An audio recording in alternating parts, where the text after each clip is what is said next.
Kukunin na talaga, oh. Si Ranico. Ang bihira ito. Matindi talaga itong kaibigan ko na to. Si Ranico. So yun man, nag-garden lang tayo kanina. Dumating sila NN and sabi ko sama kami ni Tyrone. Tingnan namin yung trailer na kukunin ng NN. Camper yun, N, di ba? Camper. Motorhome. Attack na.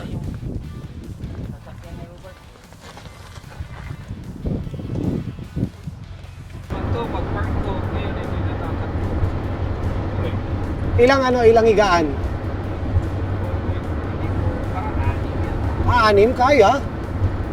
Tapos magbaon ka lang isa sa sasakyan kung marami, may magdadrive isa, di ba? Kasi hindi yata pwede sabay-sabay dun sakay eh. Ipatanaw mo na kung alam. Ah, Tanakuan ba? Ipabaw niya kung alam ba? Ah. Ha? Oo. Sabi niya Alan. Basic. ito, master carpenter yun si Alan.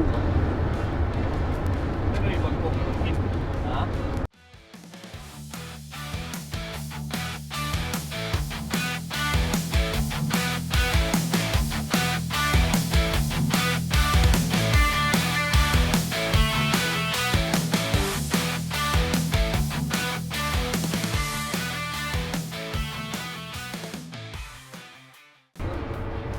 Ha? Winter. Hindi gagamitin. Hindi gagamitin. Parang storage ano lang, no? Storage insurance. Hindi gagamitin. Parang sa akin, pag sabi ko kasi ano eh, na naghanap ako ng ano kung pwede ipastop yung insurance ko. Pwede pala siya yung ano, papatanggal mo yung mga accidental. Yun nga, Ay, lahat, nakapark no? lang, Tapos ganun. basic lang, no? Oo. Lapit na. Biyahe lang yung ano niya ba? Tama, no? Yung pakpak niya ba? Pakpak ng windmill, eh, no? Ganda pa pala, Bert, eh. Ito ba? Kailangan. Solid pa to, man. Na natin. Oh, limpyo pa kayo, bay. Rock of you. Konting linis lang to, bay. Anong taon to, bay? 99. Ah? Di pa ganun kalayo. Vans pa tong bed, oh. Firm pa yung ano niya, bay, oh. Mga mattress. Oh, Takas check ba? kahit 12.5 ba, hindi ka nga lugi dito. Oh.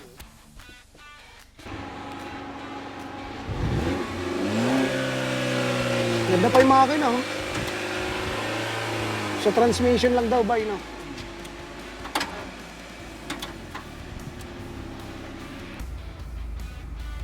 Parang tumatakbo yung transmission, no? Pero ganda ng ano, 89 po. ganda ng mga dashboard. Di masyadong gamit to, bay. 89. I just tested it, turned on, turned it off.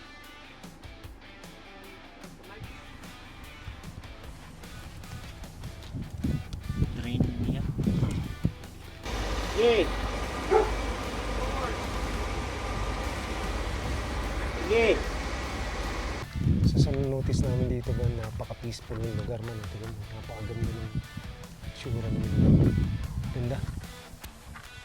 Hindi na masama yan, man, kasi alam mo yun, parang yung presyo talaga, man, sobrang pamigay na, di ba? Sa ganyang itsura, man, tingnan mo. Chinek namin 4 kanina, solid talaga, man. Oh!